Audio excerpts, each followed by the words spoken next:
Hello students. अब हम उसी पोएम द इलेक्शन जो कि डॉक्टर सीताकांता महापात्रा की फेमस पोएम है, उस पोएम में आगे बढ़ते हैं और हम सेकंड स्टैंजा से स्टार्ट करते हैं। देखो, फर्स्ट स्टैंजा में आपने क्या पढ़ा था कि किस तरह से जो इलेक्शन कैंपेन की जीप है जो गांव में एंटर होती है और किस तरह का एक माहौल वो क्रिएट करती है और किस तरह से वो लोगों की जो कॉमन डिज़ायर है उसको जानने की कोशिश करती है। ये सच है कि वो उनकी प्रॉब्लमों को बखूबी जानते हैं लेकिन फिर भी उनको दूर करने की कोशिश नहीं करते हैं। अब हम नेक्स्ट स्टेंजा में ये पढ़ते हैं कि किस तरह से वो किस कौन कौन से जो प्रोसीडर हैं उनके आधार पर प्रोसीडर्स हैं उनके आधार पर उनको उनकी जो लाइफ है उसको टच करने की कोशिश करते हैं। ठीक है, तो अब आपका सेकंड स्टेंजा स्टार्ट होता है। Our dark longings don't touch you, nor our trappings of posters, symbols, speeches, handbills of for your grief outlives empires। अब ये बोल रहा है कि जो हमारी जो डार्क लॉन्गिंग्स है, जो इलेक्शन कैंपेन वाली जो जीव है उसके जो लोग हैं वो बोल रहे हैं कि जो हमारी डार्क लॉन्गिंग्स है, जो हमारी अंधेरी लॉन्गिंग्स का मतलब यहाँ पर होता है इंटेंस डिज़ायर, जो हमारी अंधेरी जो डिज़ायर है, जो इंटेंस डिज़ायर है, वो जो उन लोगों से हम चाहते हैं कि हमें वोट मिले, वो डोंट टच, वो तुम्हें टच नहीं करती है। नोर आवर ट्रैपिंग्स, ना ही हमारे जाल तुम्हें टच करते हैं। कैसे क्यों नहीं करते हैं इसका रीज़न हमें बाद में पता चलेगा। वो हम उनके जाल कैसे हैं, वो पोस्टर्स के हैं, सिम्बल्स प्रतीक हैं, स्पीच भाषणों के द्वारा, और हैंडबिल्स का मतलब होता है जो तख्तियाँ होती है ना जिनके ऊपर पैम्पलेट्स चिपके होते हैं उनके द्वारा। For your grief outlives empires, और जो तुम्हारा ग्रिफ मतलब दुख है, जो आउट लिव्स जो लंबे समय तक रहेगा, आउट लिव जो अधिक समय तक रहेगा, लिव्स बियॉन्ड एम्पायर्स, और वो कितने भी जो राज्य चेंज हो जाए वो तुम्हारा दुख है वो हमेशा रहेगा, क्योंकि तुम्हारा जो दुख है उसको दूर करने की कोशिश यहाँ पर कोई नहीं करता है। तो आपको देखो दो ही लाइन इसमें टफ लगी। एक तो ये डार्क लॉन्गिंग्स होता है यहाँ पर इंटेंस डिज़ायर, मतलब बहुत गहरी इच्छा है हमारी, जो बहुत गहरी इच्छा है जो चुनाव में जीतने की है वो तुम्हें टच नहीं करती। और जो लास्ट का लाइन है उसमें ये बोलता है for your grief outlives empires, और जो तुम्हारा दुख है जो आउटलिव रहेगा, एम्पायर्स लंबे समय तक रहेगा, चाहे कितने भी एम्पायर्स आ जाए, चाहे गवर्नमेंट चेंज हो जाए, पर तुम्हारा जो दुख है वो हमेशा रहेगा। क्यों रहेगा? क्योंकि उस दुख को दूर करने की तो कोई कोशिश करता ही नहीं है, तो इसलिए उनका दुख हमेशा रहेगा। अब इसमें देखो पोइट कैसे बोलता है कि here in this lines the poet describe the election campaign. The election jeep creep slowly in the blaze in order to secure the will of the people from the criss-cross of private agonies या sufferings. ठीक है, इसके अलावा जो last line में उसमें बोल रहा है कि जो ग्रिफ है और जो पुअर पीपलों का जो ग्रिफ है वो रहे लिव्स बियॉन्ड गवर्नमेंट या जो एम्पायर्स है उनके बियॉन्ड भी रहेगा। गवर्नमेंट हैं जो एम्पायर्स हैं मे कम और go but their poverty and their hunger, और जो सोरो है वो गो ऑन फॉर एवर, वो हमेशा रहेगा। तो इस तरह से हमको ये लगता है कि को लोग हैं जो उनके दुख के साथ में सिंपैथी जताते हैं बट उनको दुख के दूर करने की कोशिश नहीं करते हैं। अब आपका थर्ड स्टेंजा है जिसमें ये बोल रहा है कि the cold grandchildren awaken in your heart as you discern muted allergies on our ashen faces. ठीक है, तो वो क्या बोल रहा है कि जो जो कोल्ड जो ग्रैंड चिल्ड्रन जो छोटे और ठंडे जो पोते हैं उनको अवेकन इन योर हार्ट, तुम्हारे हृदय में जग जाते हैं, तुम्हें जगाने की वो कोशिश करते हैं।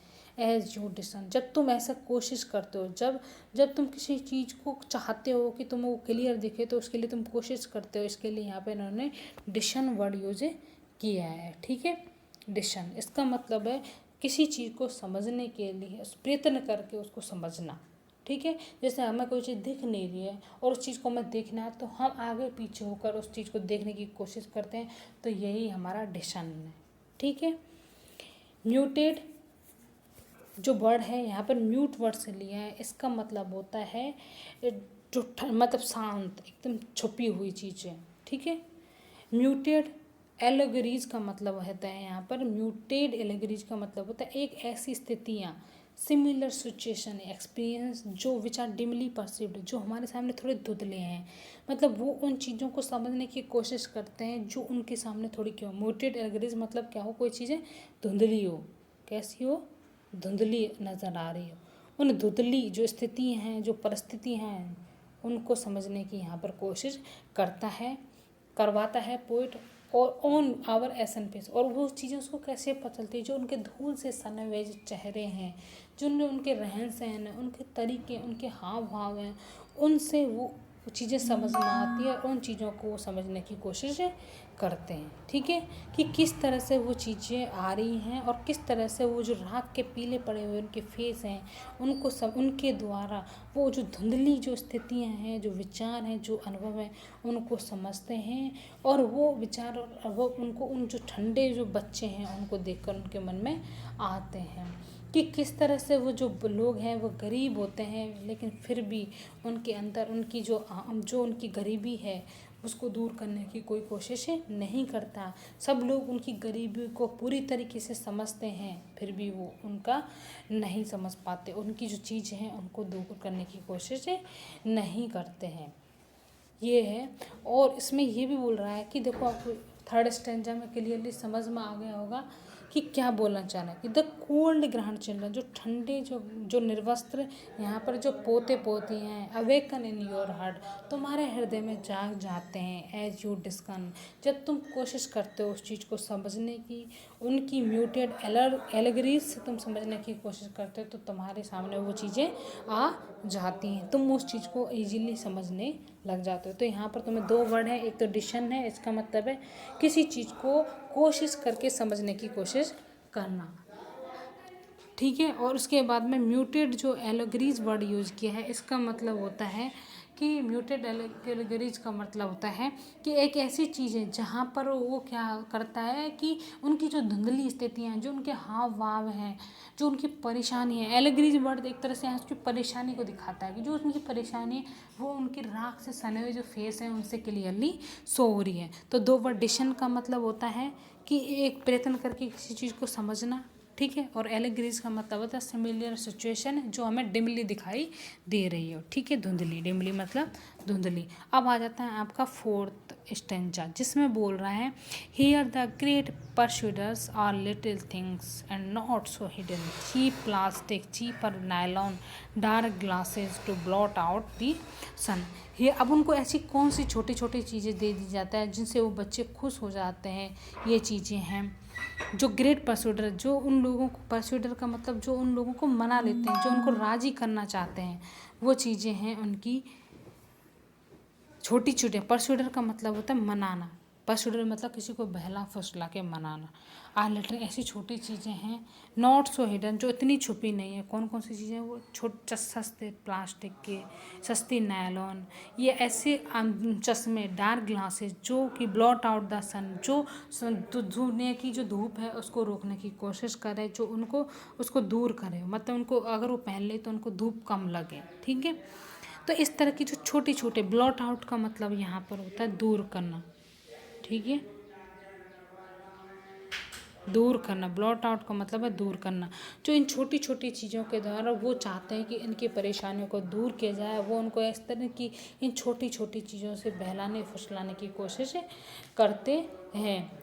अब देखो, जो आपका लास्ट की जो लाइन है वो कोटेशन के लिए, जब आंसर राइटिंग करोगे तो उसकी कोटेशन के लिए बहुत ज़्यादा इम्पोर्टेंट है, बहुत बहुत ब्यूटीफुल भी है। देखो कैसे हमें क्या बोल रही है, with one foot in hunger and the other in the soul you make your decision the anguish of choice. अब ये क्या बोल रहा है कि एक फूट जिनका भूख में है, दूसरा जिनका आत्मा में है, और जो तुम्हें खुद अपना डिसीजन बनाओ, द एंग्विश ऑफ चॉइस, तुम्हारे पास चॉइस है, तुम चॉइसों के आधार पर। एंग्विश का मतलब होता है यहाँ पर पूरी तरह से, यहाँ पर मेंटल और फिजिकल पेन को यहाँ पर एंग्विश वर्ड यूज दिखाया। मेंटल और फिजिकल, वेदना एक तरह से हिंदी का वर्ड होता है वेदना, तो मेंटल और फिजिकल जो पेन है उसको यहाँ पर दिखाया है। तो उसमें बोलना, जो गरीब लोग हैं उनका एक पर तो भूख में रहता है, दूसरी उनकी आत्महत्या की, मतलब वो चाहते हैं कि वो सही नेता को अपने वोट दें, लेकिन फिर भी वो अपने जो डिसीजन है, जो वोटिंग का जो डिसीजन है उसको नहीं कर पाते। वो उसमें वो पहले से निर्धारित कर लेते हैं अपने किस लिए, अपनी इन परेशानियों की वजह से, कि जो चीज़ें हैं, जो भुखमरी है, जो चीज़ हैं, उनकी वजह से अगर वो अपने वोट को बेच देंगे तो उनकी कुछ ना कुछ समय के लिए अपने उनकी जो जो डेली नीड्स हैं वो फुलफिल हो जाएंगी, इसलिए वो अपने वोट को उस समय बेच देते हैं। तो हम यहाँ समझ सकते हैं कि वो चाहते हैं एक राइट पर्सन को वोट देना, लेकिन वो नहीं दे पाते हैं। ऐसा क्यों होता है? क्यों? क्योंकि उनकी जो जो भूख है, जो उनकी गरीबी है, वो उसको ऐसा करने के लिए नहीं मजबूर कर देते कि वो अपने वोट को बेचें और अपने जो भी डेली नीड्स हैं उनको इन वोटों को बेचकर कुछ समय के लिए काफ़ी हद तक वो दूर कर पाते। और इस बात को वो भी जो पॉलिटिक्स जो लोग हैं वो भी समझ जाते हैं कि ये लोग पहले से डिसाइड कर चुके हैं कि ये अपना वोट किसे बेचेंगे, इसलिए वो भी इस चीज़ को और उनकी प्रॉब्लम को सॉल्व करने की कोशिश नहीं कर सकते। और वो खुद भी लोग ये जानते हैं कि उनकी प्रॉब्लम को कभी कोई चॉइस मतलब सॉल्व नहीं कर सकता। तो इसमें ये बोल रहे हैं कि वो अवेयर हैं, जो जो पुअर पीपल हैं उनके पास में कोई चॉइस नहीं है। It is the only of choice of Angus. अब समझ में आएगी कि एंगस की चॉइस क्यों है उनके पास में, क्योंकि उनके पास गरीबी और हंगर ने कोई चॉइस छोड़ी नहीं।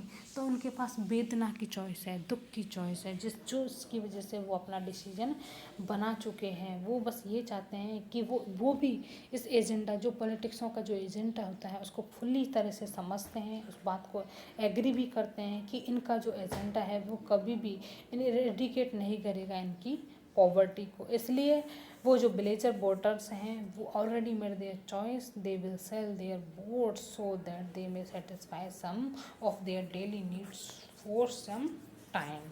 इसलिए वो अपने वोट को बेच देते हैं ताकि कुछ समय के लिए उनकी जो आवश्यकताएं हैं वो ख़त्म हो जाए। तो अब इस पोएम को पढ़ के आपको समझ में आया कि ये पोएम है वो गरीब लोगों की जो ट्रू रियलिटी है, जो डेमोक्रेसी में जो वोट का जो महत्व है, उस महत्व का उनके लिए सिर्फ उनकी गरीबी और हंगर की वजह से वो वोट के लिए उनके सामने कोई वैल्यू नहीं है। उनके लिए वोट का मतलब होता है कुछ समय के लिए अपनी जो डेली नीड्स हैं उनको वो दूर कर सकें।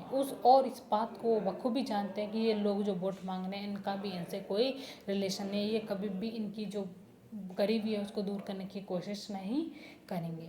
तो ये जो पोएम है काफ़ी हद तक एक रियल जो पिक्चर है, जो सोसाइटी की जो है, जिसमें वोटिंग जो इलेक्शन कैंपेन के समय में जो क्रिएट होती है उसको काफ़ी हद तक बताने की कोशिश करती है। इस पोएम का जो लास्ट स्टैंजा वो बहुत ब्यूटीफुल है और वो हमें काफ़ी हद तक इस पोएम की जो मेन जो थीम है उसको समझाने की कोशिश करता है। Thank you very much.